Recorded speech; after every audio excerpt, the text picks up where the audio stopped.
کے بارے میں لوگ بہت سی باتیں رکھتے ہیں، رائے رکھتے ہیں، مگر بحیثیت ایک بیٹے کے میں نے اپنے والد سے، اپنے سیاسی قائد سے بہت کچھ سیکھا ہے۔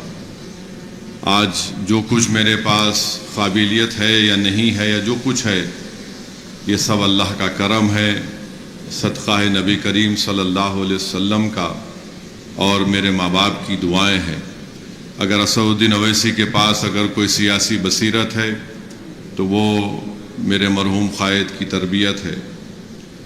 مجھے اچھی طرح یاد ہے کہ 1984 میں جب مجلس اتحاد المسلمین کے ایم ایل ایز کی تائید کی ضرورت پڑی ناڈلہ بھاسکر راؤ کو، تو میں آپ کو یہ بتانا ضروری سمجھتا ہوں کہ ہمارے ملک میں بہت سے اسکالرز ہیں، تھنک ٹینکس ہیں، پی ایچ ڈی ہولڈرز ہیں، جو بہت کچھ لکھے ہیں مسلمانوں کی پسماندگی کے بارے میں، مگر ایک بات آپ کو سمجھانا چاہوں گا کہ کسی بھی قوم کے مستقبل کو اگر اچھا کرنا ہے تو اس لیڈر اور قائد کے پاس ایک وقت آتا ہے، اور اگر اس لیڈر اور قائد میں یا اسٹیٹسمین اگر ہے اور اللہ ان کو توفیق دیتا ہے، اہل دل کی دعائیں ان کے ساتھ ہوتی ہیں، تو وہ ایک فیصلہ اس قوم کے مستقبل کو طے کرتا ہے۔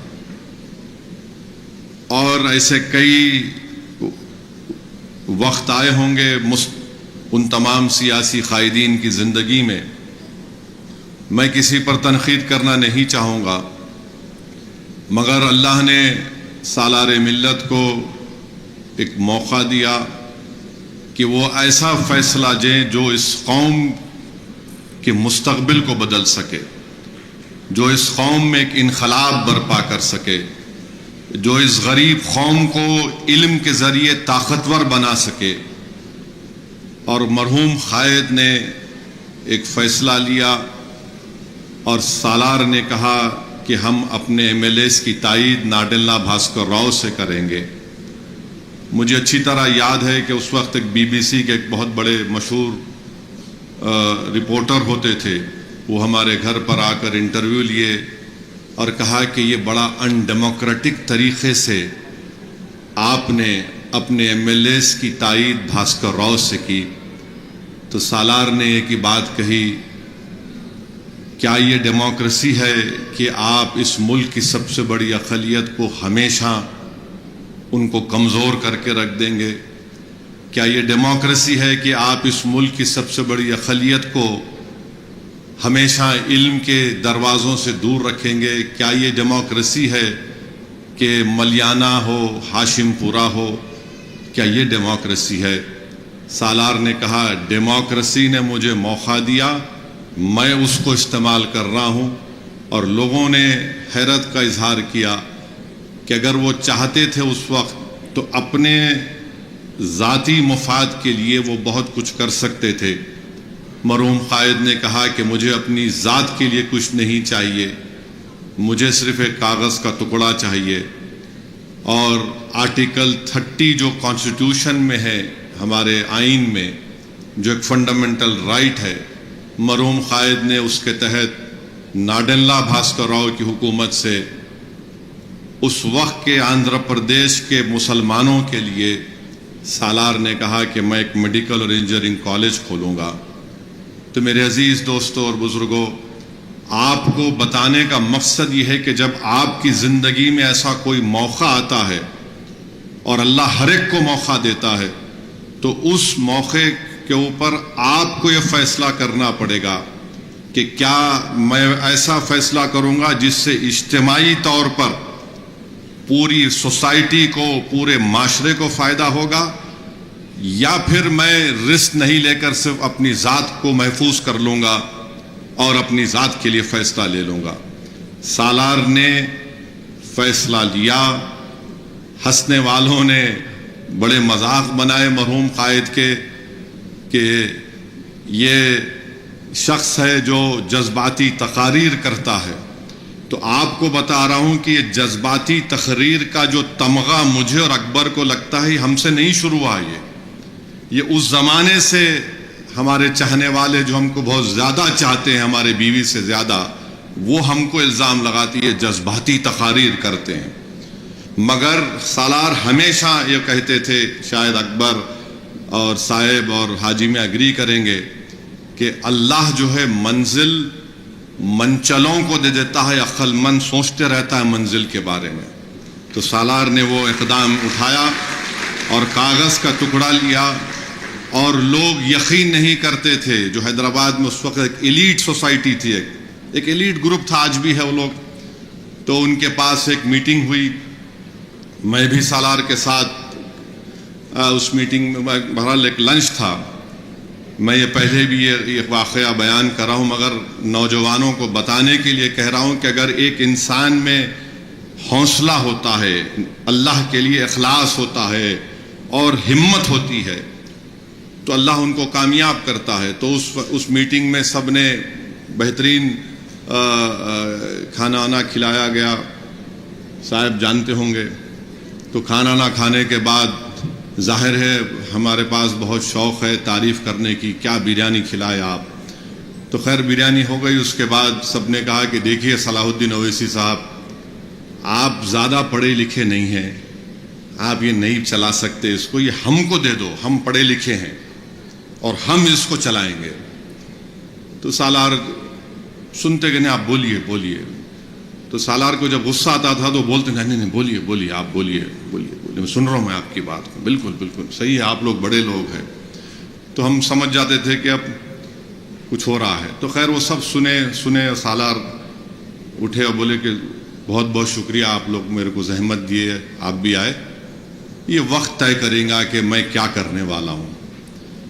واپس سالار گاڑی میں بیٹھے، اس وقت 6444 جیپ تھی، سالار سگریٹ کو ویسا مارتے تھے، وہ 4 مینار سگریٹ سرگال کے بولے یہ سب میرے پہ تانا مار رہے ہیں، انشاءاللہ ایک وقت آئیں گا یہ لوگ دارالسلام کو آئیں گے دیکھنا۔ تو اس حوصلے اور عزم کے ساتھ سالار نے، اور سالار کے ساتھ جتنے لوگ تھے جن کا بھی یہاں پر ذکر کیا گیا، ان تمام نے محنتیں کی، کوششیں کی، اور آسان بات نہیں تھی اس میڈیکل کالج کا قیام عمل میں لانا۔ اور کوئی دولت مند اس کے پاس اتنی نہیں تھی کہ اس طرح کے ادارے کو ہم اچانک قائم کریں۔ مگر ایک بات بتاؤں گا، اگر یہ جتنی عمارت ہے، اور میری بات سے وہ تمام لوگ ابھی جو زندہ ہیں جو اس کالج کے شروعات میں تھے، اگر اللہ اس عمارت کو زبان دے گا تو وہ عمارت یہ کہے گی کہ اس کے بنانے والوں نے اپنا بہت خون پسینہ اور اپنے آنسوؤں کو لگایا اس میں، اور تب جا کر آج یہ عمارت قائم ہوئی۔ تو میرے عزیز دوستو، میرے بزرگوں، ہم اور آپ کی ہماری کوشش یہی ہونی چاہیے کہ ہم ان اداروں کو اچھا رکھیں، جس نیک مقصد کے تحت ہمارے بزرگوں نے اس کا قیام عمل میں لایا، ہم ان کے خوابوں کو پورا کرتے جائیں۔ اور ابھی اکبر نظام الدین صاحب نے غوث پیر صاحب کا بھی ذکر کیا، میں چاہوں گا کہ جو لوگ جو ویڈیو بنائے ہیں، جو خراج عقیدت آپ نے ان ناموں کے ساتھ پیش کیا ہے، میں چاہوں گا کہ اس میں غوث پیر صاحب کی بھی فوٹو اور غوث پیر صاحب کا بھی نام ہو۔ اور یہ عجیب اتفاق ہے کہ مجلس اتحاد المسلمین کا احیاء کہ 66 ایئرز اب ہم 1 مارچ کو بنانے جا رہے ہیں۔ اللہ کے فیصلے اللہ جانتا ہے، مگر ایک عجیب اتفاق ہے کہ اس کالج کے سام میں یہاں سے 5 یا 6 منٹ کی ڈرائیو پر فاصلے پر عبد الواحد اویسی علیہ الرحمٰن نے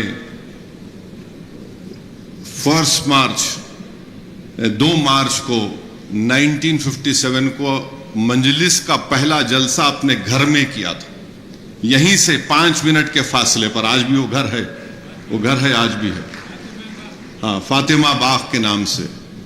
تو وہ جلسہ اور پھر یہی سامنے کی آج کی عمارت، میں شکر گزار ہوں سرزمین دکن کے ان تمام بزرگوں کا، ہماری ماں اور بہنوں کا، جنہوں نے اس وقت سے لے کر اب تک اور انشاءاللہ مستقبل میں بھی آپ لوگوں نے مجلس اتحاد المسلمین کی سرپرستی کی، مجلس اتحاد المسلمین کا آپ نے ساتھ دیا۔ طوفان تو بہت آئے، سازشیں بڑی رچائی گئیں، الزامات تو لگتے، اس وقت بھی لگتے تھے، آج بھی لگیں گے، کل بھی لگیں گے، مگر جو لوگ اپنے منزل کو پانے کے لیے ان تمام چیزوں کی فکر نہیں کرتے، اللہ ان کو کامیاب کرتا ہے۔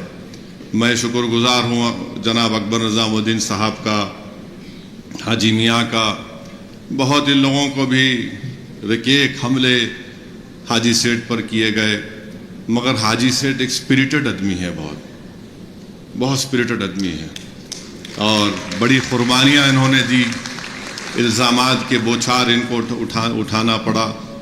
اور آج بھی سالار کی ایک تقریر یوٹیوب پر ہے، آپ دیکھیے کہ دارالسلام میں جلسہ ہو رہا ہے، مرحوم آغا داؤد صاحب قبلہ رحمۃ اللہ علیہ بیٹھے، اور سالار کی خوشی کا عالم یہ ہے، وہ کاغذ دکھا رہے تھے کہ میرے پاس یہ کاغذ، میں سپریم کورٹ سے یہ جیو تھا یا ججمنٹ تھا، مگر اس شخص نے اپنی زندگی میں، میرے خیال سے جتنی زندگی سالار کو اللہ نے دی تھی، لوگ نہیں جانتے کہ یہ تعلیمی اداروں کا سفر صرف یہ 2 میڈیکل انجینئرنگ کالج سے نہیں ہوا۔ جب عبدالواحد اویسی نے 11 سال دارالسلام کو حاصل کرنے کا مقدمہ لڑا، اس کے بعد سالار جلنگم وینگل راؤ سے ملاقات کر کے انڈسٹریل ٹریننگ انسٹیٹیوٹ کا قیام عمل میں لایا، ITI۔ وہ ITI کئی سال تک چلتا رہا۔ تو یہ ایسا نہیں ہے کہ یہ چیز اچانک آ گئی، ایک ویژن تھا ایک سیاسی قائد میں، اور سالار بار بار بولتے تھے کہ میں فسادات میں دیکھتا تھا کہ اسپتالوں میں علاج برابر نہیں ہوتا، میرا ایک مقصد یہ بھی ہے۔ اور میں بھی ڈاکٹر اشفاق صاحب سے پوچھ رہا تھا کہ یہ کیا ورڈ ہے، کوڈرجینیا کا مطلب کیا ہے؟ میرا تو کوئی بیک گراؤنڈ نہیں ہے میڈیکل ٹرمز کا، تو اشفاق بھائی نے کہا کہ Asad, coordination through brain, it helps in vision and hearing and coordination, یہی کہا آپ نے۔ اب آپ اس کو جکسٹپوز کریے 1984 میں، کوڈرجینیا مانے ایک سالار کا ایک، مانے اس کو کوڈرجینیا بولیں گے یا کچھ بھی بولیں گے، ان کو یہ معلوم تھا کہ ایک ویژن، اور اس قوم کے ویژن اور ہیئرنگ اور کوآرڈینیشن کے لیے ضروری ہے کہ ہم ایک سیاسی طاقت کے ذریعے تعلیم کے میدان میں مسلمانوں کو لے کر آگے بڑھیں۔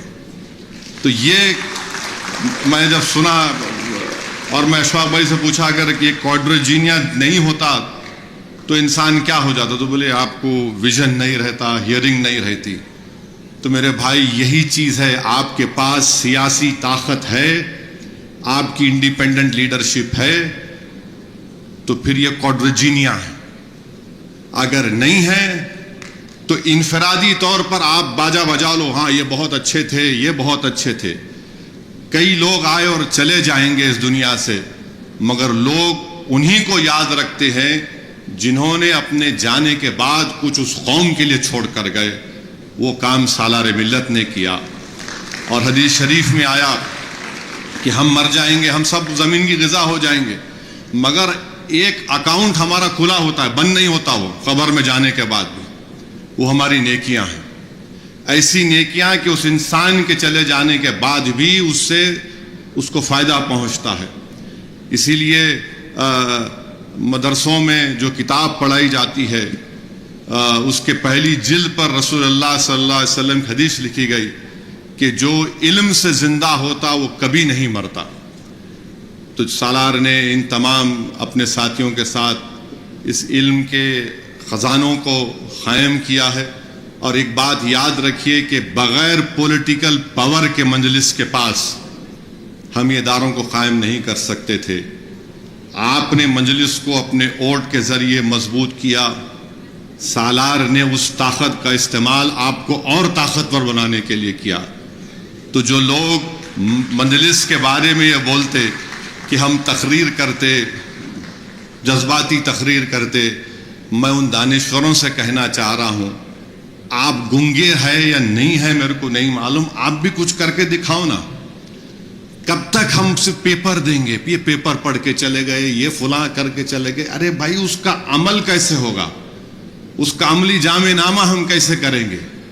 کتنے ہم لوگ خالی سنتے رہیں گے, یہ بولے وہ بولے. اس کو وہ خواب سالار نے اس کو پورا کیا. اور یہ جتنے بھی لوگ یہاں بیٹھے ہوئے ہیں, بشمول احمد پاشا قادری, اکبر نظام الدین صاحب, غوث پیر صاحب, ان کا میڈیکل فیلڈ سے کوئی تعلق ہی نہیں ہے, دور دور تک کوئی تعلق نہیں میڈیکل فیلڈ سے. مگر اللہ جس سے کام لینا چاہتا ہے کام لیا. اور مجھے اچھی طرح یاد ہے, میں بیٹھ کر لکھ رہا تھا یہاں پہ, میں والد صاحب سے سالار سے پوچھتا تھا یہ تعلیم ادارے آپ کیوں قائم کیے؟ تو ایک بار سالار موڈ میں تھے, بولے کہ 9 اور 10 سینچری میں دارالعلم دارالحکمہ مسلمانوں نے قائم کیا تھا.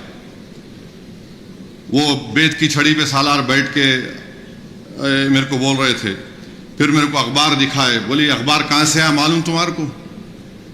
بولا بابا کہاں سے آیا اخبار؟ یہ بولے یہ چائنیز کے پاس ایک سیکرٹ تھی اخبار کی, جنگ تلاش ہوئی تو چائنیز لوگ اس میں قیدی ہوئے, تو مسلمانوں نے ان سے علم حاصل کیا اور سمرقند میں اور بغداد میں اخباروں کی فیکٹری کھولی. یہ پھر اس کے بعد سالار نے کہا کہ علم, بولے تمہارے کو معلوم کتنے مرتبہ قرآن میں علم کا ذکر ہوا؟ سالار نے بتایا 750 مرتبہ. پھر مرحوم قائد نے مجھے بتایا کہ تمہارے کو معلوم کہ کوردوبا میں, قاہروں میں کتنے لائبریریز تھے. کوردوبا میں جو موجودہ اسپین جس کو بولتے, 70 لائبریریز تھے اس زمانے میں. ایک لائبریری میں 10 سے 60 ہزار کتابیں تھیں. مرحوم قائد نے مجھے 1987-88 میں بتایا تھا کہ قاہرہ میں کچھ 50 یا 60 لائبریریز سے ایک لائبریری میں 1 لاکھ کتابیں تھیں. اور مرحوم قائد نے, اشفاق بھائی سنیے, سالار نے مجھے بتایا تھا 1987-88 میں کہ تمہارے کو معلوم ابن النفیس کون تھے؟ سالار بولے کہ ولیم ہنری, جو پھیپڑوں کا بڑا ماہر ہے, آپ بہتر بول سکتے. ابن النفیس جو ہے ولیم ہنری کے 300 سال پہلے پھیپڑوں کے بارے میں ایک پیپر لکھا تھا. پھر مرحوم قائد نے مجھے بتایا کہ ایک ابو القاسم اللہروی تھے جو پیتھولوجی کے پائنیر سمجھے جاتے ہیں. اور پھر ابن سینا کو سالار بولے کہ وہ تو شہزادہ تھا میڈیکل فیلڈ کا. تو یہ لوگ سمجھے نہیں میرے قائد کو. لوگ یہی سمجھے کہ شیروانی ہے, ٹوپی ہے, اور پھر جذباتی تقاریر کر دیں گے. مگر اس زمانے کے لوگوں میں علم بہت تھا, جذبہ تھا, اخلاص تھا, ان کی نیتوں میں بڑی صفائی تھی. اور وہی ہمارے لیے ایک مشعل راہ ہے. اور ہم اور آپ اور جتنے ہمارے ٹرسٹیز ہیں, ہمارے ایم ایل ایز ہیں, اکبر الدین اویسی ہیں, ہم لوگ یہی چاہتے ہیں کہ ہم اس خواب کو پورا کر سکیں. علم یقیناً ایک بہت بڑی ویلیوبل چیز ہے, مگر وہ ویلیوبل چیز صرف ایک ڈاکٹر کے لیے نہیں ہے. وہ ویلیوبل چیز صرف اس محلے کے لیے نہیں ہے, اس خاندان کے لیے نہیں ہے, یہ پورے قوم کے لیے ویلیوبل چیز ہے. تو آپ ایک ڈاکٹر ہیں, انجینئر ہیں, لائر ہیں, جو بھی اللہ آپ کو قابل بنایا, تو یہ آپ خود ویلیوبل ہیں ہم تمام کے لیے. اور ہماری کوشش یہی ہے کہ اس ہمارے وطن عزیز میں مسلمانوں کو اگر ان کا جائز مقام ملنا ہے تو ہم کو اپنی اولاد کو تعلیم یافتہ بنانا پڑے گا, طاقتور بنانا پڑے گا, تاکہ وہ علم کے زیور سے آراستہ ہو کر اپنی کانسٹیٹیوشنل رائٹس کو ایز اے سٹیزن اس کو حاصل کر سکیں گے. مگر یاد رکھیے, جب تک پولیٹیکل پاور اس کو بیک نہیں کرے گا ہم اس کو حاصل نہیں کر پائیں گے. یہ ریالٹی ہے, یہ اس ملک کی کراس ریالٹی ہے کہ پولیٹیکل پاور آپ کے پاس نہیں ہے تو کوئی آپ کو پلٹ کے نہیں پوچھتا ہے. آپ دیکھیے, کیا آپ کو معلوم ہونا چاہیے کہ گاندھی میڈیکل کالج ہمایوں نگر میں چلتا تھا. ہمایوں نگر سے نظام الدین صاحب اس کو لیڈی حیدری کلب کے پاس لے کر آئے, مگر ہم اس کو کھو دیے اس ایریا کے. مگر جب عثمانیہ ہاسپٹل کو یہی چل رہا تھا تو میں اکبر ہمارے ایم ایل ایز مل کے یہی بولے کہ یا تو وہیں بناؤ توڑ کے یا پھر آپ اولڈ سٹی میں بنانا. تو الحمدللہ ہماری کوششوں سے موجودہ چیف منسٹر ریونت ریڈی نے اس کو قبول کیا. اب گوشا محل اسٹیڈیم میں وہاں پہ عثمانیہ ہاسپٹل بنے گا. بہرحال میں بہت بہت مبارکباد دیتا ہوں, شکر گزار ہوں ہمارے تمام ایجوکیشن ٹرسٹ کے سٹاف کا. میرے خیال سے ہم لوگ نے تمام لوگوں کا نام لیا. اللہ ہمارے نادر صاحب کو بھی خوش رکھے جو ہمارے ایڈمیشن سیل میں بڑی ہی قربانیاں دیے, بڑے تکالیف انہوں نے اٹھایا ہے. تو بہرحال یہ آسان سفر نہیں تھا. جیسا کہ ابھی پریزنٹیشن میں دکھایا گیا ہے کہ ایک راستہ ہے, دا جرنی کنٹینیوز لکھا گیا. یس, انشاءاللہ the journey will continue whether I remain or you, whether I remain or I don't remain, this journey has to continue. There is no end to this journey. This journey will only end when the world ends. That is what it is. This is the reality. This is what has been taught to us. This is what we firmly believe, that for a community to rise up and to shake up the whole country, you have to have a political leadership and you have to have a strong educational background. Alhamdulillah, 5,000 doctor Deccan medical college سے doctor بن کے نکلے ہیں. تو یہ صرف مسلمانوں کے لیے نہیں, بھارت کی کامیابی ہے. اگر 5,000 ڈاکٹر نہیں ہوتے تو آپ بتائیے کیا حال ہوتا. اور الحمدللہ یہ ڈاکٹرز نارتھ امریکہ میں بھی ہے, یورپ میں بھی ہے, گلف میں بھی ہے. اور ماشاءاللہ جب ان کی قربانیوں کی داستانیں ہم سنتے ہیں تو ایک قلبی سکون بھی ملتا ہے. ان کے لیے دعا کے لیے ہاتھ بھی اٹھتے ہیں کہ کوئی ڈیکن میڈیکل کالج کے ڈاکٹرز بنگلہ دیش میں جا کر وہ روہنگیا کیمپ میں کام کر رہے ہیں. کوئی مجھے بتایا گیا کہ کوئی غزہ میں بھی گئے, غزہ میں بھی جا کر وہ لوگ خاموشی سے کام کر کے آئے. میں معافی چاہتا ہوں, میں یہ بول رہا ہوں مگر مجھ سے کہا گیا تھا کہ آپ ذکر مت کریے, میں ان کا نام نہیں لینا چاہتا. وہ غزہ میں بھی گئے, وہاں پر بھی کام کیے, اور کام کیسا کیے کہ ان کی فیملی ان کو بول رہی واپس آ جاؤ. وہ وہاں پر بولے 8 دن کے لیے جا رہا ہوں, پھر اس کو بڑھاتے مہینہ 2 مہینہ روک وہاں پر ہے. بہرحال ایک جذبہ ہے, اور آپ تمام کو مبارکباد, اور ہمارے اکبر الدین اویسی صاحب کو بھی مبارکباد, اور آپ تمام کو انشاءاللہ تعالی اللہ ہم سے یہ نیک کام لے رہا ہے, اور انشاءاللہ تعالی یہ نیک کام آگے بڑھتا رہے گا. اور آپ جتنے ہمارے لوگ جو باہر ہیں, میری آپ سے ایک گزارش ہے کہ آپ دعا بھی کریے آپ کے اس کالج کے لیے.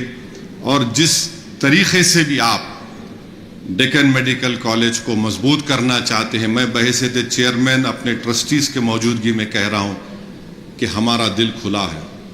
ہمارا ایک ہی مقصد ہے کہ جب ہم اس زمین میں چلے جائیں گے, یہ اطمینان کے ساتھ ہم اس دنیا سے جائیں کہ ادارے پھل پھول رہے ہیں, تو آپ آئیے, یہ آپ کا ادارہ ہے, ہمارا نہیں ہے, کسی خاندان کا نہیں ہے. میں ڈس ایگری کرتا ہوں, وہ اسی فیملی کا کچھ نہیں ہے. اللہ ہم سے کام لے رہا, ہم کام کر رہے ہیں. جب تک اخلاص رہے گا اللہ ہم سے کام لیتا رہے گا. اور یقیناً مجھے یقین ہے کہ انشاءاللہ ہم اخلاص کی بنیاد پر, ہمارے بزرگوں نے اس کام کو شروع کیا تھا, اخلاص کی بنیاد پر یہ کام چلتا رہے گا. اللہ کی ذات پر ہم نے توکل کیا, ہمارے دلوں میں رسول اللہ صلی اللہ علیہ وسلم سے محبت کوٹ کے بھری ہوئی ہے. اور انشاءاللہ تعالی اللہ نے اسی کو بنیاد پر اللہ نے اس اداروں کو مضبوط بھی کیا, آگے بھی بڑھ رہے ہیں. لوگ تنقید اگر ہم پہ کرتے بھی ہیں, الزام بھی لگاتے ہیں, تو یہی وجہ ہے کہ یہ لوگ پولیٹیکل لیڈرشپ کے ذریعے, پولیٹیکل پاور کے ذریعے, پولیٹیکل یونٹی کے ذریعے انہوں نے اپنے گھروں کو لے کر کوئی چیز نہیں لے کر گئے, بلکہ انہوں نے اس ووٹر کو واپس دیا. اور ہم نے مجلس نے جو کام کیا ہے نا, ہم آپ کو ووٹر نہیں رکھے, ہم آپ کو سٹیزن وتھ رائٹس بنائے. ووٹر وہ ہوتا ہے جو صرف ووٹ ڈال گھر میں سو جاتا, ہم آپ کو سٹیزن وتھ رائٹس بنائے. یہ مرحوم قائد کی بہت بڑی کامیابی ہے. اللہ ان تمام لوگوں کی اللہ ان کی مغفرت کرے جو آج اس دنیا میں نہیں ہے. اور یقیناً اتنے بڑے بڑے نام یہاں پر ہیں, دیوی پرساد کو بھی دیکھا، نام دیکھا، بڑی بہت غیر معمولی دیوی پرساد کی خدمات تھے. ڈاکٹر حبیب اللہ صاحب، ڈاکٹر مظہر صاحب، اللہ ان تمام کی مغفرت فرمائے. بہت شکریہ. معافی چاہتا ہوں حسب عادت میں زیادہ بول دیا. بہت